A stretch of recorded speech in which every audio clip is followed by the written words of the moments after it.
My wife sent me divorce papers while I was abroad, then panicked when they took our child.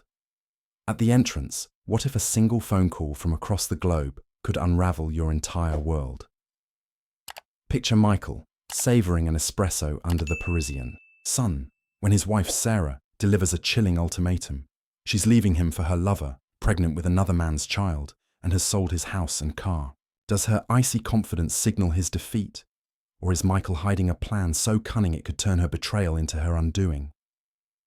As he lands at JFK, Sarah's desperate pursuit through the terminal hints at a twist she never saw coming. What did Michael orchestrate while she plotted his ruin?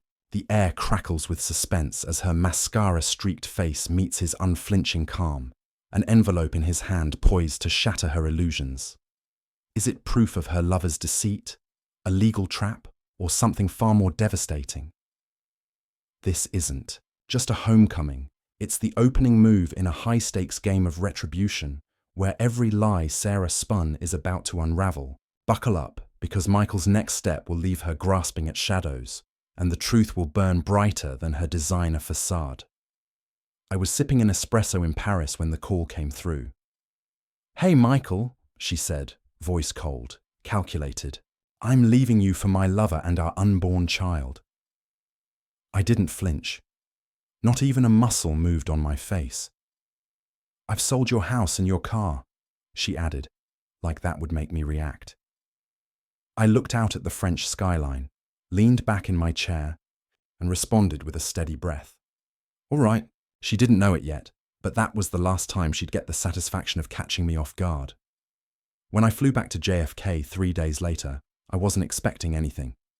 I was done, or so I thought. There she was, Sarah, waiting like some desperate junkie looking for her next hit, blonde hair twisted in some fake perfect bun, overpriced designer jacket she probably bought with my money, mascara smudged just enough to scream, "Pity me." "Michael! Michael!" she yelled through the crowd. Her voice cracked as she chased me, down the terminal. I stopped cold, calm, almost amused. "What happened?" she shrieked. I turned to face her, expression blank. Everything went just as I planned. Her jaw slackened like someone had sucker-punched her soul. Let me rewind a little. Just 3 months ago, Sarah was still pretending to be a wife. We were 3 years into a marriage that for me still had life. I worked, my asterisk off to give us a home, security, a future. She worked on her tan, her lies, and apparently on carrying another man's baby. It started small. She stopped touching me, that soft forehead kiss before I left for work. Gone. The late-night cuddles replaced with her clutching her phone, smiling at messages she didn't share. She stopped wearing the bracelet I gave her on our anniversary, the one with her name engraved, in cursive. "It's tacky," she said once, but her new silver chain, that wasn't for me. One night, I got up at 2 a.m. to grab water and caught her sneaking out onto the balcony in just her robe, whispering, "Who the hell are you talking to?" I asked. She jumped, dropped her phone. "Nobody," she mumbled, eyes darting like a trapped animal. I didn't press. Not yet. I needed more. I wanted the truth to bleed out of her slowly, painfully. So, I waited. I watched. I set up a hidden camera in the living room before I left for that Paris trip. I synced it to my laptop while she thought I was whining and dining clients. I was watching her invite a man into our house, our bed. He was younger, maybe mid-20s, tattoos up his arms, that kind of cocky smile that only comes from knowing you're ****ing someone else's wife. I watched them laugh, drink my bourbon, sit on my couch. I watched her climb into his lap like she didn't have a husband. She giggled like a teenager, said things like, "He'll never know," and kissed him like I never existed. I closed my laptop and smiled. See, Sarah thought she was clever, but I had already transferred the house deed months ago to my brother. The car leased under my company's name. Bank accounts frozen the minute I landed in France. She sold shadows. I stayed silent while she plotted my demise. I played the fool so well. She started believing I was won, And then she dropped the final bomb. The call with the divorce, the unborn child, the house, the car, all her cards on the table. But I had the winning hand. Every piece was falling exactly where I wanted it.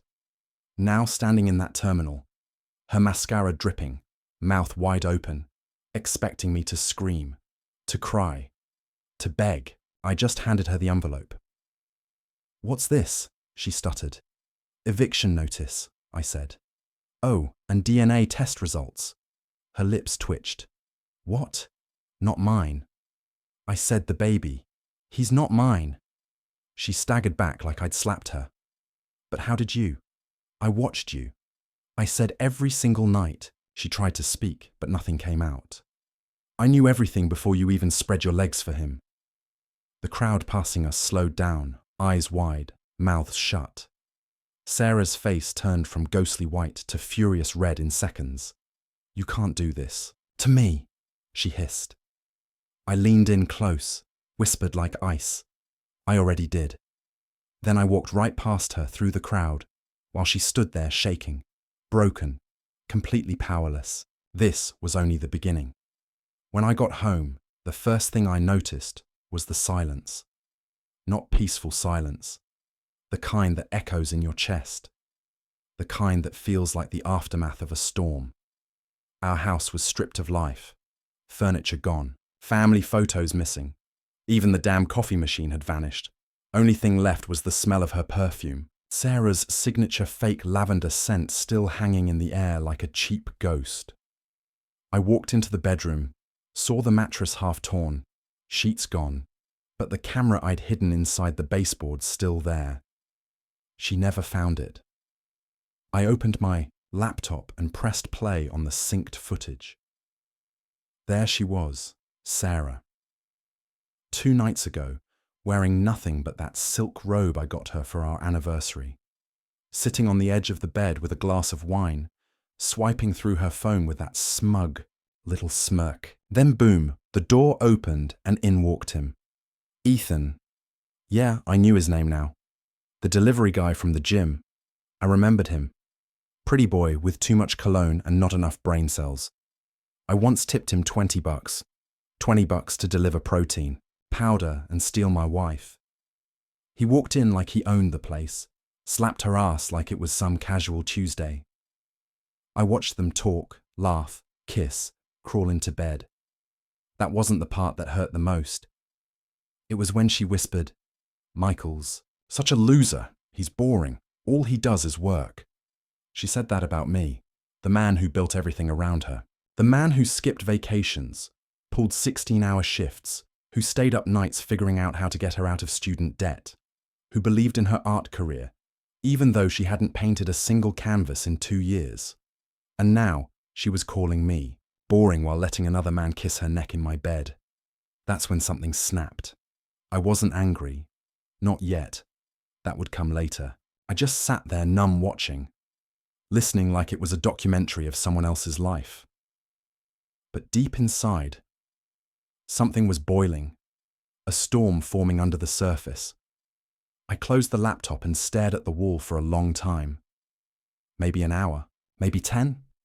I don't know. I looked around the room again. Her hairbrush still sat on the dresser, her charger still plugged in by the bed. She had left in a rush.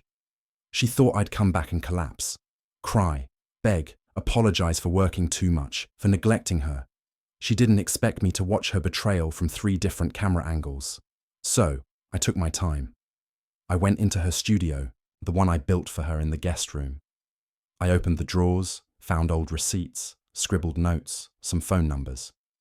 One of them had a heart next to it. I dialed it. A woman answered. "Hello, is this Emily?" I asked. "Yeah, who is this?" "This is Michael, Sarah's husband." There was a pause, then a slow, quiet sigh. "I was wondering when you'd call," she said. My stomach twisted. "She told me you were abusive," she added quickly. "Said you cheated on her first." Of course she did. Sarah had created a full-blown fantasy world to justify her actions, lied to her friends, probably even to herself. rewrote our marriage in her head so that her betrayal made sense. "She's pregnant," I said flatly. "She told me." Emily replied, "But it's not yours, is it?" "No, it's not." The line went silent again. I thanked her, hung up. So now I had confirmation of the betrayal, of the lies, of the smear campaign she started while I was out there busting. My asterisk to keep our life intact. This wasn't just cheating. This was war, and I wasn't going to lose. I didn't call her, didn't text, didn't storm into her new apartment like some wounded ex. I waited, let her stew in silence. People, like Sarah, hate silence. They feed on drama, on reaction, on control. But when there's nothing, no anger, no begging, that's when they panic. So I let her sweat for 4 days. And on the 5th, she called, "Michael, we need to talk." Her voice was different this time. No more cold confidence, no more smug detachment, just thinly veiled fear trying to disguise itself as control. I agreed to meet at a diner downtown. Neutral ground. When I walked in, she was already there.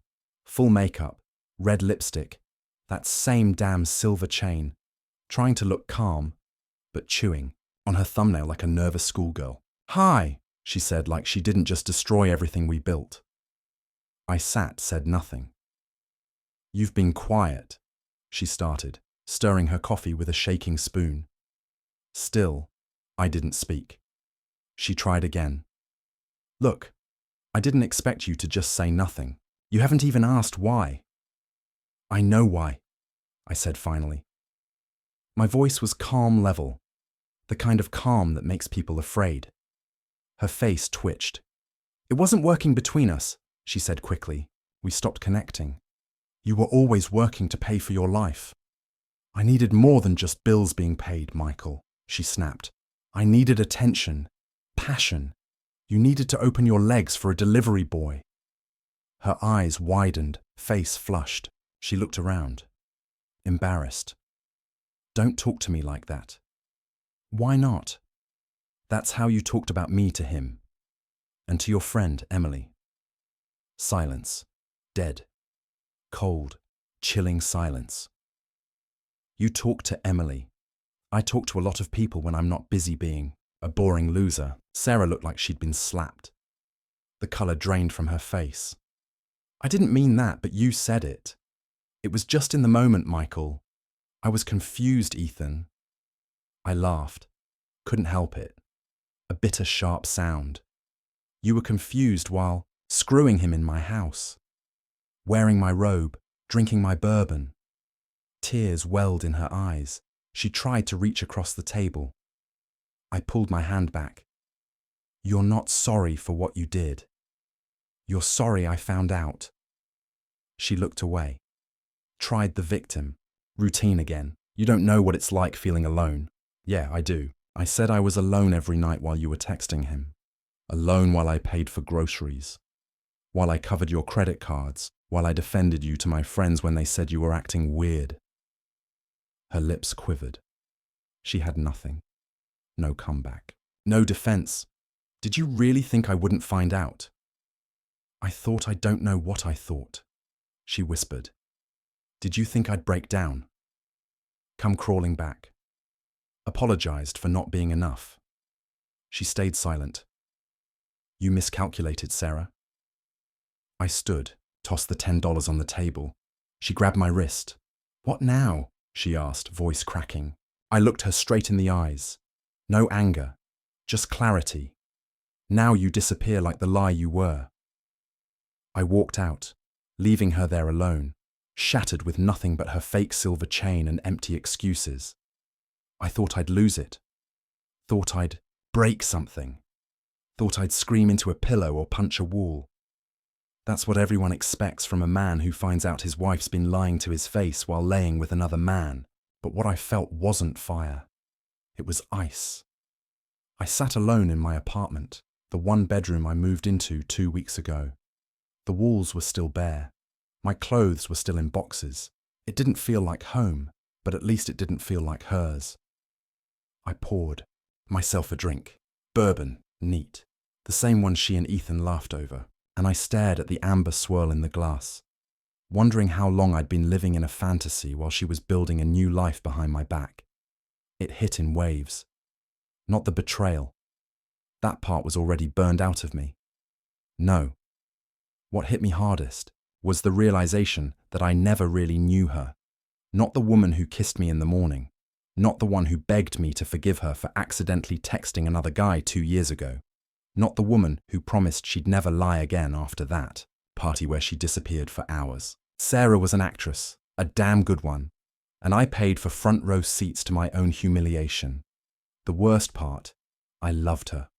I really did. I believed in her. I trusted her. And she sold me out for some cheap adrenaline and a baby she thought would buy her a new life. Yeah, the baby that wrecked me in ways I didn't expect. Even knowing it wasn't mine, there was a part of me, sick as it sounds, that wanted to believe it could have been. That maybe we'd have had something real to fix, something worth fighting for. But instead, I got lies. A mountain of them. Layers and layers of carefully constructed BS. She said she loved me. She didn't. She said it was just emotional. It wasn't. She said it happened only once. I had footage of 4 different nights. Every word, every apology, every crocodile tear manufactured. Nothing more than bad fiction with my heart as the punchline. People ask me why I didn't explode, why I didn't call her parents, her friends, post the videos online, why I didn't go full scorched earth. Simple. She wasn't worth the fire. What hurt more than the betrayal was how small she turned out to be. I had built her up in my head. I thought she was complex, deep. Someone with ambition, passion, heart. But she was just noise, expensive perfume, fake smiles, and a talent for lying with a straight face. And when you finally see someone clearly for the first time, there's no rage, just quiet disappointment, like realizing the magic trick wasn't real, just strings and smoke. I went through phases. First came the numbness, then the hollow anger, then came the regret. Not for losing her, but for choosing her in the first place. And then finally came peace. The day I burned our wedding photos in the trash can behind my new place, I didn't feel sad. I felt clean, like I was washing off poison.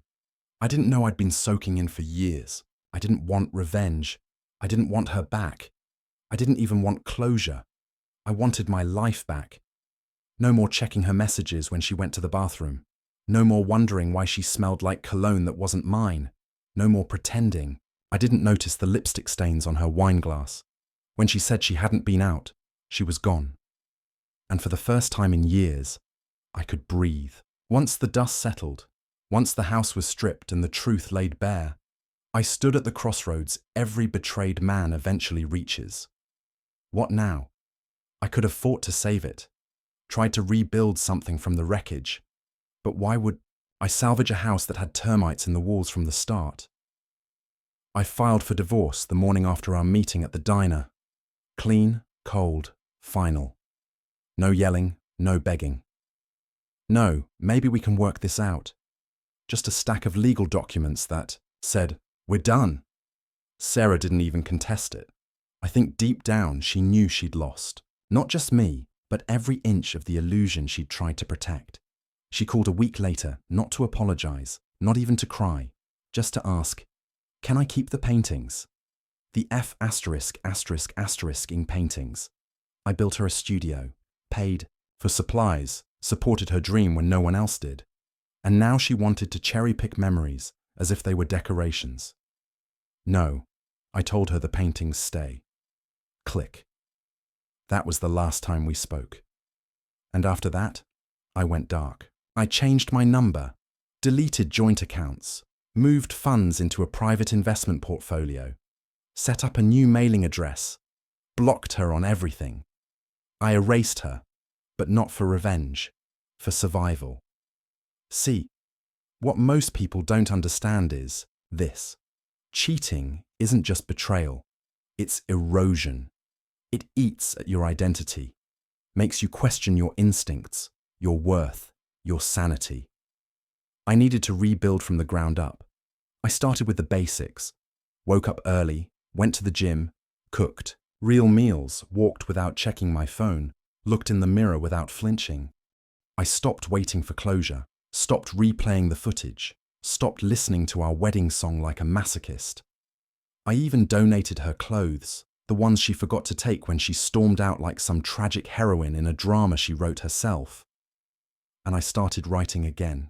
Not poetry, not novels, just thoughts on betrayal, on rebuilding, on what it means to be a man in a world where loyalty is treated like a joke.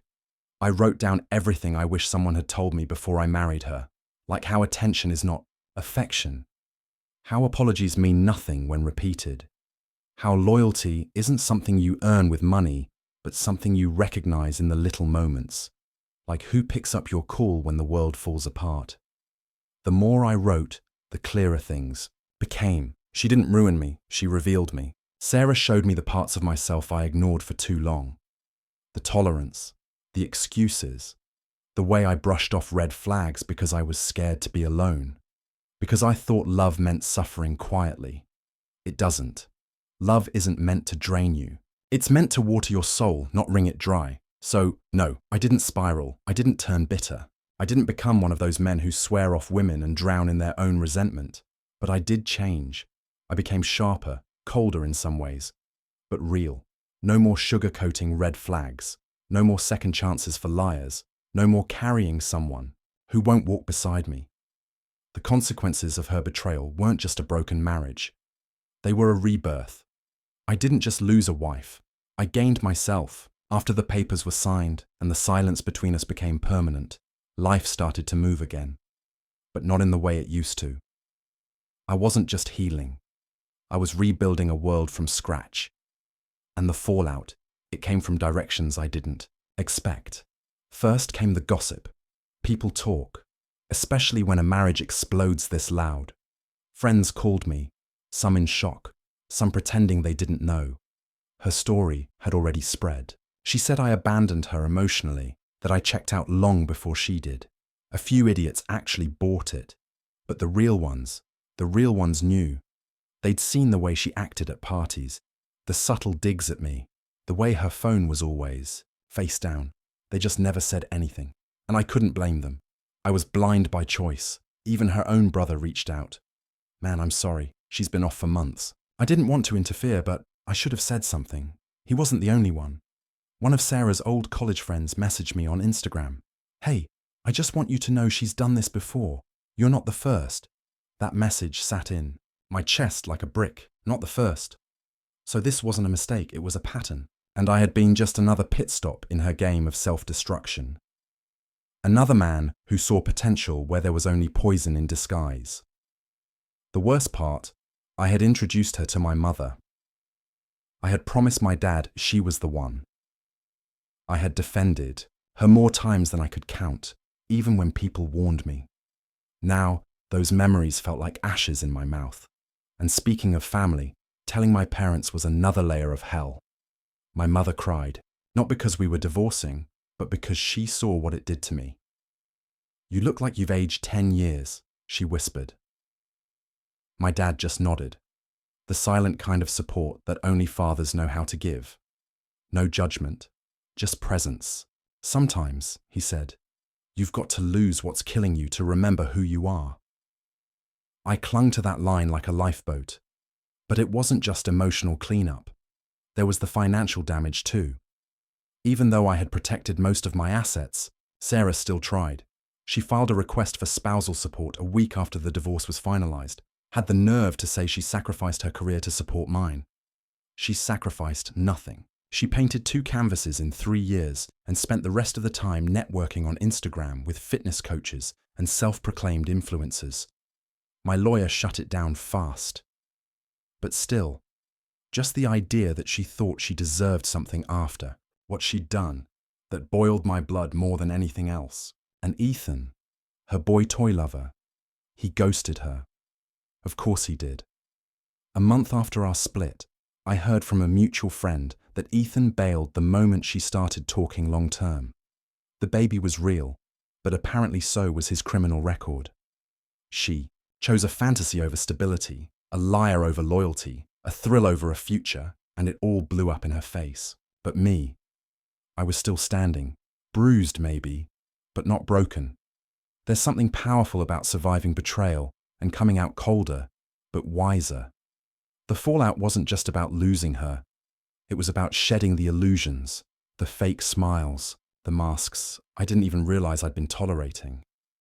It was about burning down the old blueprint of who I thought I needed to be and laying bricks for something real. For once, I wasn't reacting to someone else's chaos. I was building peace. There's no dramatic montage when you move on.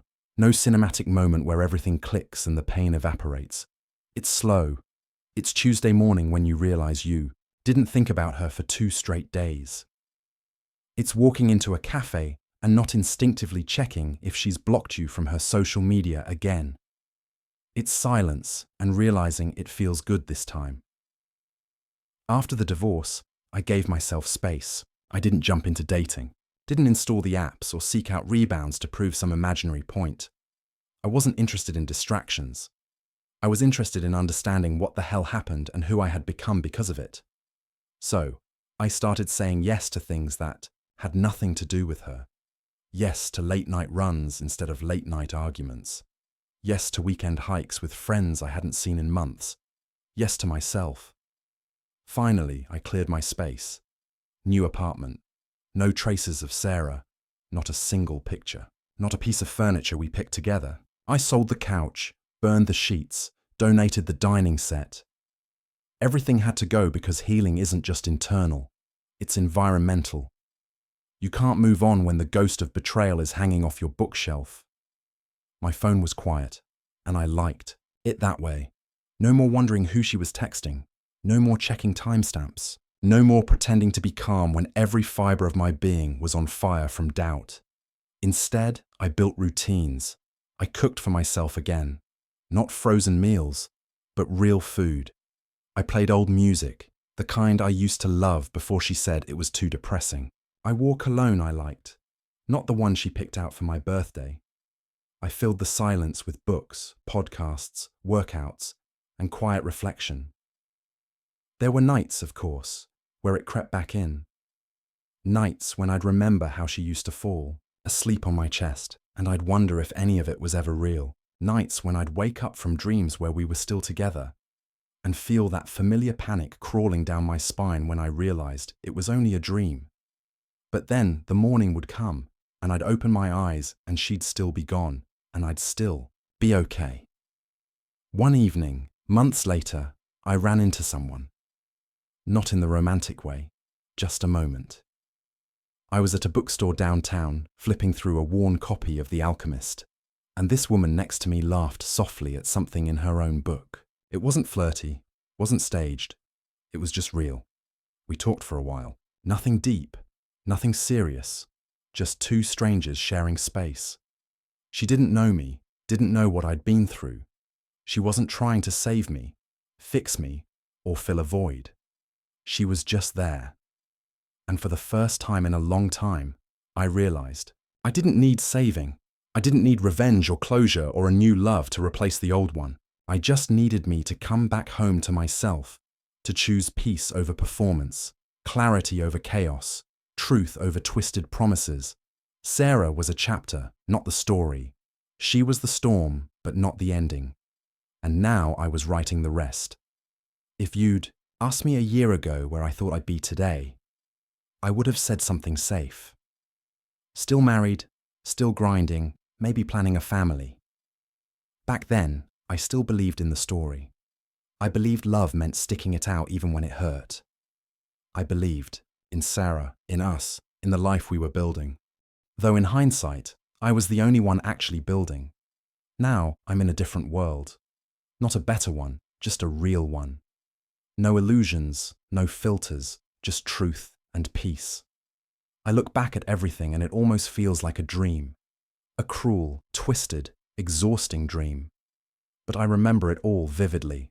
The scent of betrayal, the sound of her lies, the sting in her voice when she said she was leaving me for her lover and their unborn child. She thought she'd break me. Instead, she woke me up. There's something deeply clarifying about betrayal. It strips away all the fluff, all the excuses. It forces you to face yourself, not just the version you present to the world, but the one hiding in the mirror, scared, wounded, unsure, and facing that man. That was the beginning of everything. I learned more in that painful silence than I ever learned during our entire marriage. I learned that trust isn't a weakness, it's a risk. That love is a gift, but it should never cost your dignity. That forgiveness is powerful, but it's not owed. Especially not to someone who burned every bridge with a smile. Would I go back and change it? Honestly, no, because that heartbreak built me. It broke the version of me that tolerated disrespect in the name of keeping the peace. It shattered the man who believed loyalty meant staying silent while being slowly destroyed. It buried the nice guy who always gave one more chance. And what rose from that wreckage? Someone sharper, stronger, still kind, but never naive again. I see men go through this now, and I want to tell them, you're not crazy, you're not weak, you're not overreacting, you're just waking up to the truth, and that's always painful. But it's necessary because sometimes the worst thing that happens to you is the best thing that ever could. Sarah wasn't the end of my story. She was the twist, the lesson, the test. And when I passed it, I didn't win her back. I won myself back. If there's one piece of advice I'd give to any man reading this, it's this. Listen to your gut. If something feels off, it is. If you're constantly questioning your worth, your sanity, your place, step back. Look closer. Because love shouldn't feel like walking on eggshells. It shouldn't be secret passwords, hidden phones, and emotional games. It should be honesty, loyalty, safety. And if you're not getting that, walk. Don't wait for the betrayal to burn your world down. Don't wait for the call where she tells you it's over and she's pregnant with someone else's child. You deserve more, even when you doubt it, especially then. As for me, I'm not bitter. I don't hate her. That would mean she still has power over me. She doesn't. She's a name I used to say in my sleep. Now she's just another page in a closed book. I'm writing new chapters now. Betrayal doesn't merely wound, it strips you bare, exposing the raw edges of who you are beneath the illusions you've clung to. Michael's odyssey, sparked by Sarah's cold betrayal over a Parisian phone call, reveals a truth as piercing as it is transformative. Those you trust most can dismantle your world with a smile, leaving you to rebuild from the rubble. His calculated response, unmasking her lies with hidden cameras and legal precision, teaches us that resilience is not in enduring deceit, but in wielding truth as a weapon. The profound lesson here is that love, when built on falsehoods, is a house of cards. Never let it erode your self-worth. Michael's journey offers stark advice. Trust the unease in your gut. Those fleeting signs of distance, guarded phones, or hollow promises are your instincts sounding the alarm. Choose those who mirror your loyalty, not those who exploit it for fleeting thrills. Sarah's unraveling, orchestrated by Michael's icy clarity, proves that betrayers often craft their own demise. But true victory is reclaiming your essence. Don't let their shadows dim your light. Let them fuel your ascent. Time carves space for healing, but only deliberate choice turns pain into power. For anyone facing their own terminal showdown, know this. You are not their lies.